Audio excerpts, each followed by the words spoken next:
BSNL welfare pensioners association Kerala circle സമ്മേളനം കരുനാഗപ്പള്ളിയിൽ നടത്തി. അഖിലേന്ത്യാ ജനറൽ സെക്രട്ടറി ബി വരപ്രസാദ് സമ്മേളനം ഉദ്ഘാടനം ചെയ്തു. BSNL മേഖലയിലെ പ്രഥമ പെൻഷൻ സംഘടനയായ BSNL പെൻഷനേഴ്സ് വെൽഫെയർ അസോസിയേഷന്റെ പ്രഥമ കേരള സർക്കിൾ സമ്മേളനമാണ് കരുനാഗപ്പള്ളിയിൽ നടത്തിയത്. 2 ദിവസമായാണ് സമ്മേളനം നടന്നത്.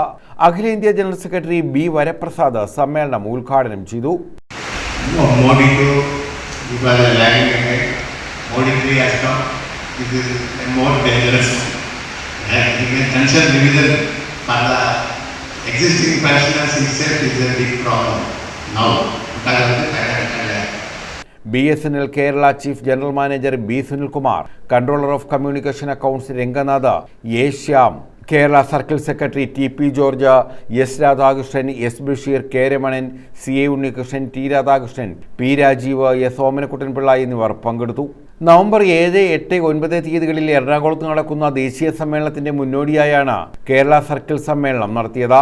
2017 മുതൽ നടപ്പാക്കേണ്ടിയിരുന്ന പെൻഷൻ പരിഷ്കരണം അനുകൂല കോടതി വിധി ഉണ്ടായിട്ടും നടപ്പാക്കാതെ 4 ലക്ഷത്തിലധികം വരുന്ന മുതിർന്ന പൗരന്മാരായ BSNL പെൻഷൻകാരെ കേന്ദ്ര സർക്കാർ ദ്രോഹിക്കുകയാണെന്ന് സമ്മേളനം കുറ്റപ്പെടുത്തി.